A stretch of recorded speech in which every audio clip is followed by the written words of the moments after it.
Playing a fighting game, one-on-one with another player, feels almost like a conversation. The neutral specifically. For those unfamiliar, neutral in a fighting game is that point when neither player has an advantage. Those times when you're watching and feeling your opponent out, or planning your route past their defenses. Maybe erecting your own fortress of fireballs and long limbs to keep the other player at bay, or moving just outside of their effective range to bait them into overcommitting to something you can punish. That is the neutral game, and how you and your opponent react and adjust to each other in this space is the conversation. Whether it's recognizing your opponent's tendencies and moving based on that info, or realizing they may well have clocked one of your own habits and it might be time to adjust. When both players are of a similar skill level, that back and forth, that adaptation, can straight up be the most engaging thing you can do in a video game. These decisions, of course, happen on offense and defense as well, but to me, when neither player has advantage, when both are on even footing, when we are at neutral, that is when the conversation of the fighting game comes to the forefront.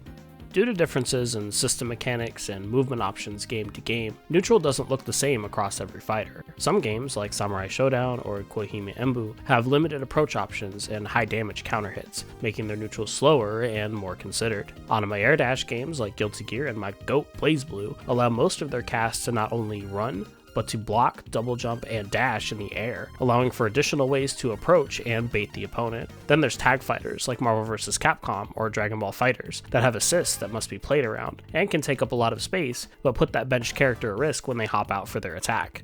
These approaches are all very different, but they are all very much still neutral. To continue that previous analogy, they're like different languages that we use for that neutral conversation. With all these different approach options across system mechanics and character kits, playing the neutral can look quite different game to game, but the goal is usually the same. We're trying to get a hit, with that hit often leading to a combo. Combos are great. They're fun to do, give players a chance to express themselves and show off what they've been practicing. Everyone loves a good combo. But unlike the neutral game, pressing offense or playing defense, they are very much one-sided. With the exception of things like an anime game burst, combos are when the conversation between players is placed on hold. One player, having earned their hit, acts on the other, with the latter party just kind of watching until it's over, and when we can move on to a pressure situation or return to neutral. This is not at all a flaw or something that needs to be fixed. I can't stress enough that it feels amazing to get someone to go with a fat combo you've been labbing, and then drop them into some sort of unspeakable mix after. But wouldn't it be interesting if that conversation,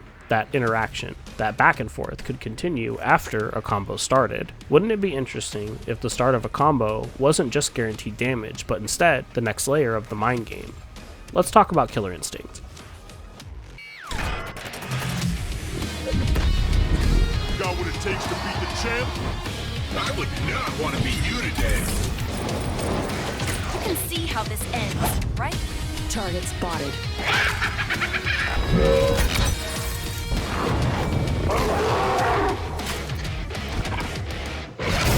You're not worthy prey.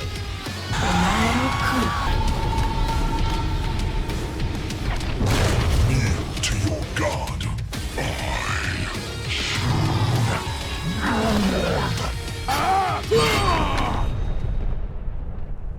Death comes to all. Except me. There's a really interesting story behind the Killer Instinct series as a whole and its development, but I'll spare you the history lesson. I do highly recommend Fight On, the Killer Instinct story from the channel Hold Back to Block on this very website if you want to hear more about that, but let's be real, if you found this video, you're probably seen that one already. If not, go watch it. It really is a fantastic documentary. Our focus here today is the 2013 series revival simply titled Killer Instinct. Originally an Xbox One exclusive, and later ported to PC, I'll be talking about the Steam version here, specifically the Anniversary Bundle that includes all the released content. While we are assuming the bundle here when talking about content and features over the course of this video, there is actually a free-to-play option for this one as well if you want to try it out, with one free character rotating every week. It's awesome that this option exists for people who can't or don't want to spend the money on the full game, but again, we will be referencing that Anniversary Bundle moving forward. Now that we got all that pricing and housekeeping crap out of the way, let's talk about what Killer Instinct actually is and why it's one of the greatest fighting games ever made. Mechanically, Killer Instinct is a 2D fighter with 6 attack buttons. those being light, medium, and heavy punches and kicks. If you ever played a Street Fighter, it's the same layout. Throws are even mapped to a direction and simultaneous press of both lights, just like the lighter entries of that series. Every character on KI's 29-strong roster sports different special moves that are performed with Fireball and Dragon Punch motions, alongside moves done with, say, tapping back forward then punch, or down up into kick. Character kits are further rounded out with command normals. Things like pressing back and heavy punch, or all 3 punches together, might do something on your character specifically. None of these are particularly difficult to do from an execution standpoint, and that keeps every character fairly accessible on a basic level. With the setup, you can usually hop on any character and figure out most of their moves without even having to check the command list. That approach to accessibility carries across to Killer Instinct's unique combo system as well. Rather than being based on frame advantage, a Gatling Magic series, or memorizing bespoke strings, combos in KI are basically built on the fly. In Killer Instinct, combos are usually started with one of your character's special moves. Once that special move is connected, whether cancelled off a button or just landed raw, it becomes what we call an opener. Off of that opener, you can press any normal button to cancel that opener special into what's called an auto double, which is a 2-hit normal attack. While the auto double animation is playing out, you can then input another special. In that context, cancelled from an auto double, that next special move becomes what we call a linker. From that linker special, another button can be pressed for another auto double, and so on. That may seem like a lot to take in, but basically the combo structure is special move, any button, special move, any button, repeat. It really is that simple. There are limits, of course, to how many times you can repeat the auto double into linker loop before the other person just falls out of it. That's illustrated by the KV meter here, and more or less acts as the game's infinite prevention system. As this thing fills, you're going to want to look at ways to end the combo on your terms to get the most bang for your buck. That's where we bring in combo enders. Not all special moves are made to fill a combo. An uppercut or a command grab, for instance, will just end the combo right then and there, but any special move performed with the heavy button will also act as a combo ender. When done as an ender, each special move has different properties, and this seems as good a place as any to shout out KI 2013's excellent command list. Not only does this thing show you how to perform each move and give a general use case for it, but you also get frame data, and in the case of combo enders, you can see which ender for your character does what. Whether it's a hard knockdown so you can pressure further, a side switch to get you out of the corner, or just cash out for the most damage possible. Speaking of damage, during the early phases of a combo, you'll notice a buildup of white recoverable health on top of the actual damage you're doing to the other person. This potential damage is also very much up for grabs, and can be claimed by performing a combo ender, making proper enders very much the preferred way to finish your plate, and keep an opponent from getting off too easy. You'll know you hit a fat ender for a lot of potential damage when the camera does this cool zoom in. Let's put everything together now with the game's poster boy, Jago. Jago is KI's take on the Fireball Uppercut Man. You've seen this kind of character before. In addition to those moves, he has his Wind Kick and Laser Sword specials as well. Let's do a combo opening with Wind Kick. We'll use a Heavy Kick as our auto double, and Medium Laser Sword as our linker. Then we'll repeat that until we need to end the combo, which we'll do with his Uppercut special.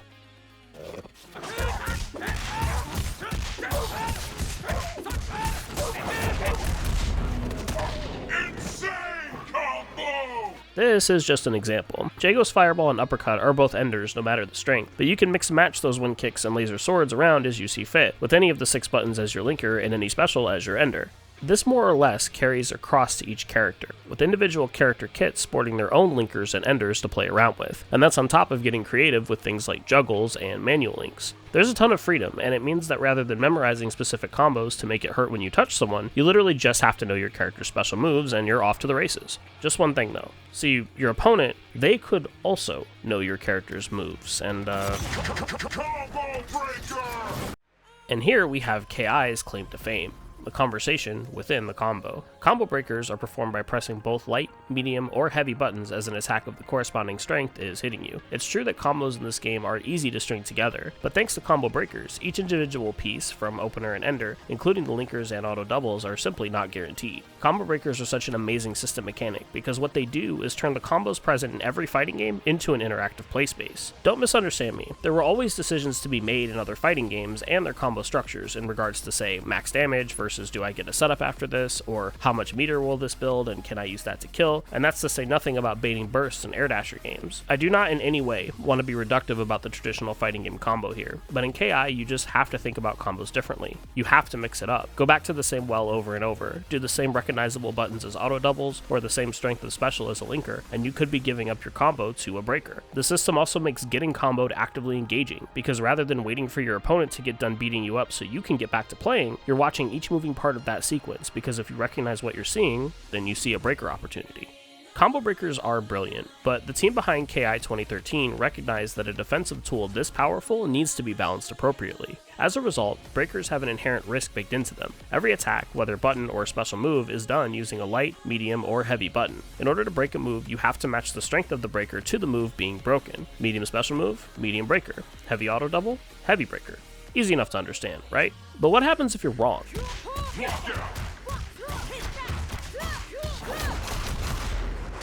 Attempting a breaker with the wrong strength, or a mashing breaker between hits, will not only fail to break the combo, but also put your character in a state called lockout, leaving you unable to break it all until the lockout timer runs out. This state gives the player on offense the green light to go ham with the highest damage combo they can dream up while the other player is defenseless. It's a very bad position to be in, and an appropriate punishment for just guessing and mashing on breakers thoughtlessly.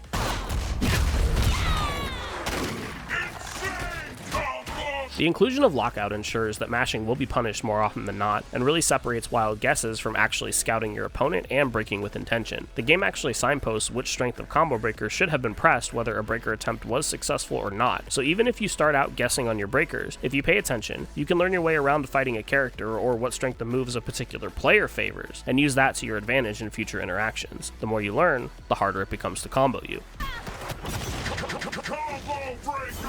This does, however, beg a question. Say the opponent really knows your character. Maybe they're familiar with how long a heavy version of a special move goes on versus, say, the light or a medium one. Maybe they know pretty well what your different buttons look like and can break them on reaction. Then what? Can the opponent know your character so well that their entire kit can be made worthless by the combo breaker?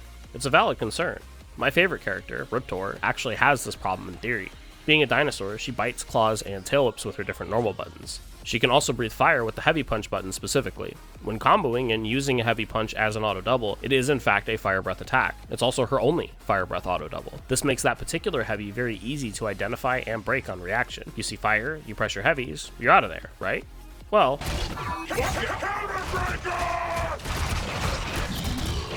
I love this game so much, man. This is the counter breaker, the call out. The breaker of breakers. At any time during a combo, you can end it with a combo breaker input of your own. If the defending player attempts a combo breaker during that window, you're rewarded with the longest lockout timer in the game to have your way with them and do the biggest combo you can think of. With the counter breaker, you get to call them out on their timing and tendencies and punish with big damage. You can use this to make predictable players pay for breaking in the same spots, but the counter breaker can also turn their own matchup knowledge against them. Represent this option, and something like Riptor's heavy punch changes from an easily identifiable button and breakpoint to a devilish mind game. This is obviously not risk-free. Giving up your combo if you read wrong is bad enough, but the counter breaker is actually punishable. You could take a lot of damage if you counter break and you're wrong, which makes it that much more satisfying when you call them out and you're right.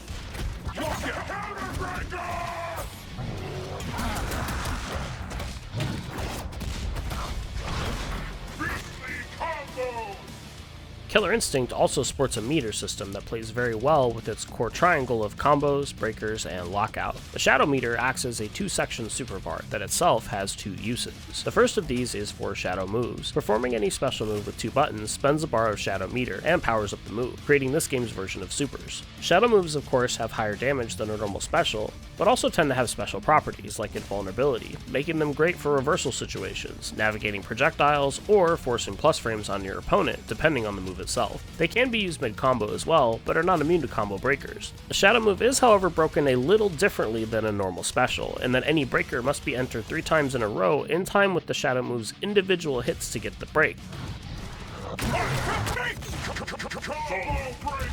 which is very doable but requires some practice. Shadow moves really shine as an excellent way to do big damage and make someone pay for guessing wrong and locking out during your combos.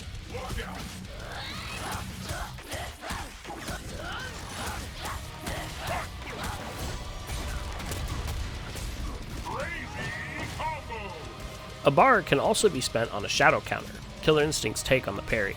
Press both mediums while in block stun and bam, you counter and get a follow-up shadow move. Shadow counter! The follow-up super can be stuffed on startup, so you can't just mash it in strings, but the shadow counter is a fantastic tool to punish players who get predictable with their pressure when trying to open you up. It's all very anti-autopilot. All of Killer Instinct's system mechanics are, to be honest. Everything here exists to keep both players locked in. If either one of you thoughtlessly autopilots your combos or pressure, you'll need to worry about combo breakers or shadow counters. If either player gets too comfortable with their breaker's strength or timing, the other can make them pay dearly. Each piece of this mechanical puzzle is here to keep both players in conversation with and responding to each other over the entire length of the match, and it's a beautiful thing.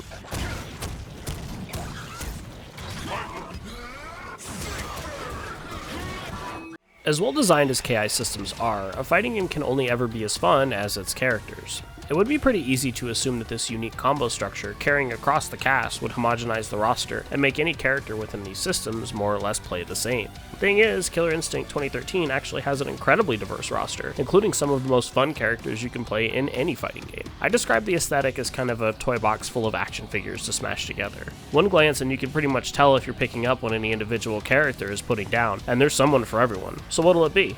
We got the more staple types you'd expect in any fighting game. You gotta have a ninja, there's a boxer here, a kung fu girl, of course, I got a friggin' dragon. and the required big and burly grapple man. We got a fire guy, an ice guy, a big rock man,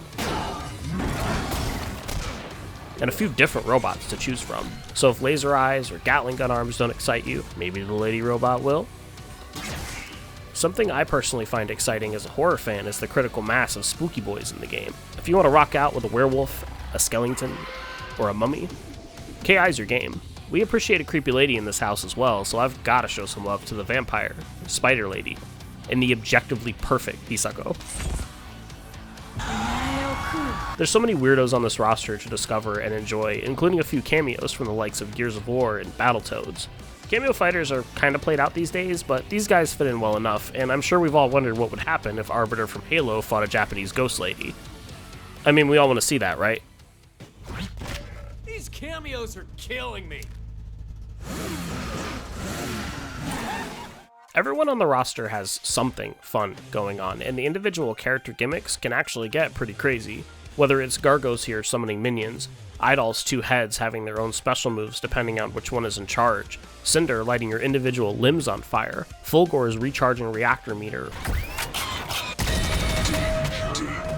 or Arya swapping between her different robot bodies. Every character is doing something cool. On top of this, KI has its own comeback system with the Instinct meter that fills as you take damage. Activating Instinct powers up your chosen character even more, normally making a character's individual gimmick that much stronger. Even the more standard characters don't feel so basic anymore once they pop Instinct and Jago starts healing off his fireballs. Orchid calls in Firecat backup, where Kim Woo's friggin' dragon shows up. As a comeback mechanic, Instinct is actually pretty interesting because of how KI handles rounds. Rather than separate rounds with resets to neutral between them, characters have 2 health bars, and we break for the next round when one is depleted. Health is not restored for the winning player between rounds, and if Instinct was popped to secure that win, it will continue to drain in the lead up to the next round as both players reposition themselves. This makes the decision of when to use Instinct a strategic one. Do you use it early and hopefully more often, or do you save that buff and accompanying screen freeze as your ace in the hole for when you're on that last bit of your final health bar? You better worry about that last bit of your final health bar too, because when that guy says, you're one touch away from getting styled on.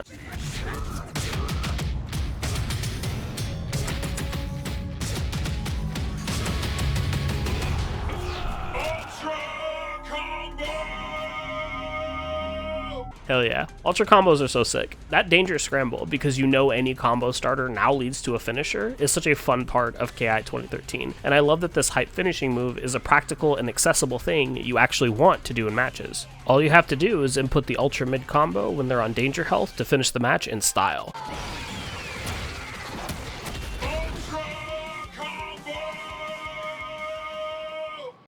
Anyone that's spent any amount of time playing fighting games will tell you that as a value proposition, the genre can be pretty hit or miss. It's not uncommon for some otherwise really cool games to launch with nothing to do but play versus and maybe a survival mode, or online play that stretches the definition of functional. Pour one out for all the players who still haven't seen releases of their games with good netcode, because that struggle is real. Killer Instinct has neither of these issues. The netcode is best in class, period. I really can't stress how big a deal it is that KI launched with netcode this good all the way back in 2013, because back then, a lot of fighting games just didn't. There were certainly other games releasing with good online play around that time, and Fightcade existed of course, but it was still sadly common throughout that entire decade for most fighters to drop with pretty awful delay-based netcode, or just really bad rollback solutions that make the games a struggle to play and enjoy online. This is simply not something you have to worry about with this game. Online, Killer Instinct just works. The game also supports crossplay between Steam, the Windows Store version, and Xbox consoles, so it doesn't matter what version someone has, you can play together.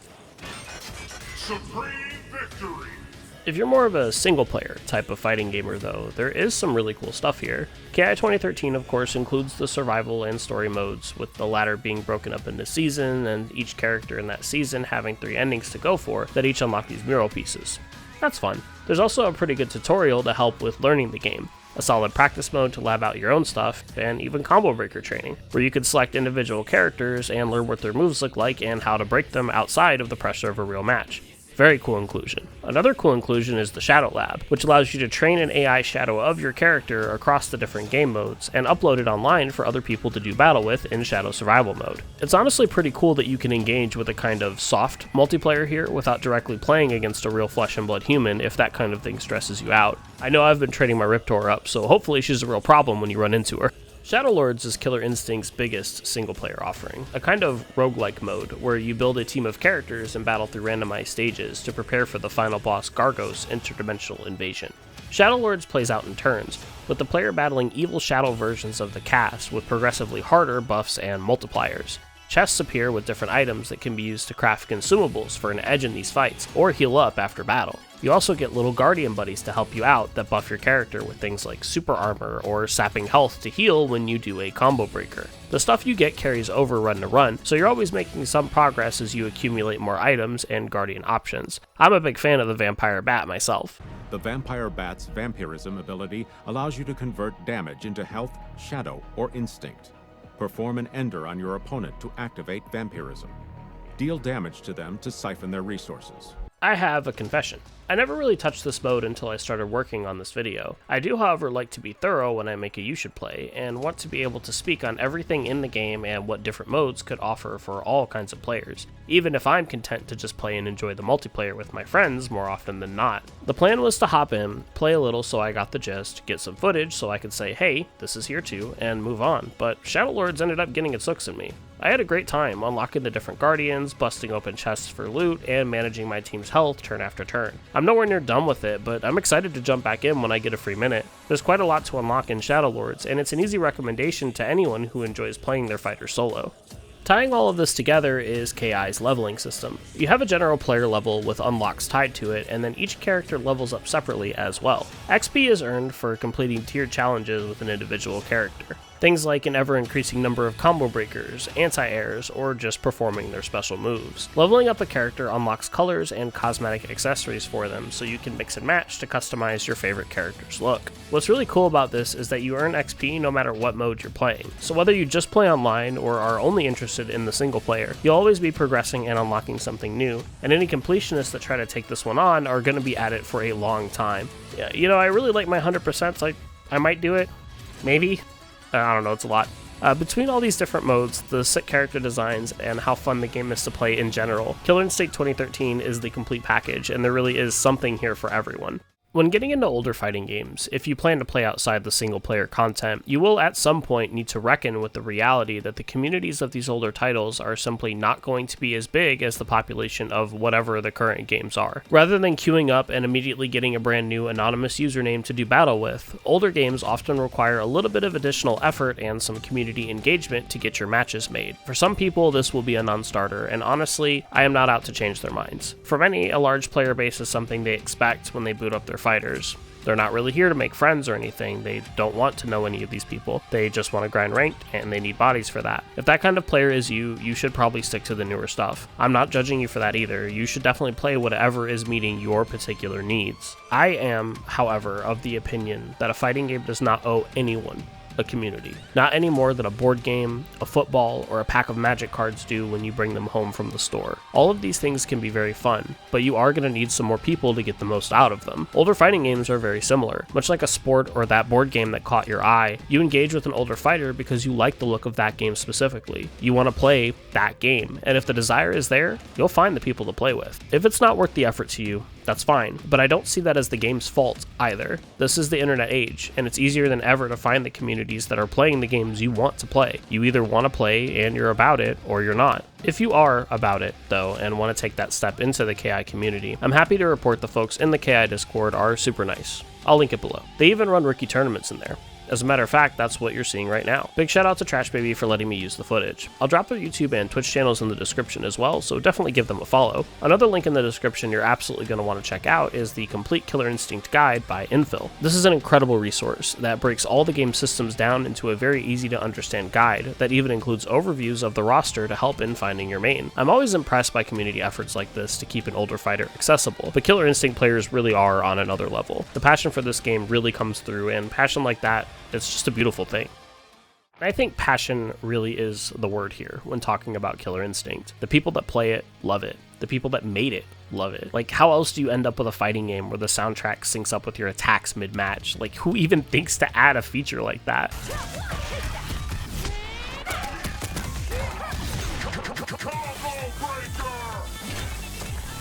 The menu even does it.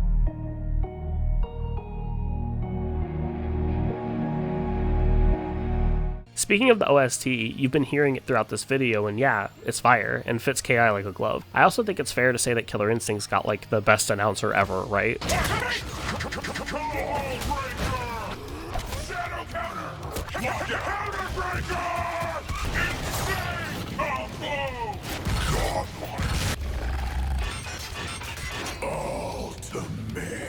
This simply has to be one of the best fighting games ever. It's brilliantly designed with genuinely novel mechanics that keep players engaged with each other at every moment of the fight. KI sports a fun and diverse roster that's bursting with creativity, a mountain of content to keep you busy, and one of the most passionate and helpful communities you could ask for if you decide to hop online. There really isn't a wrong way to play either. You can play it single player or casually with friends. Maybe the competitive bug bites and you start grinding and entering some tournaments. Either way, if you've ever enjoyed fighting games like at all, this one deserves your attention, especially if you're really into that mythical player expression I hear so much about. No other game really plays like this one. It's so smart and elegant in its design, and the fact that I can say that about a game where you can fight robots versus skeletons or dinosaurs, that's gotta be peak, right? So what are you waiting for? Play Killer Instinct.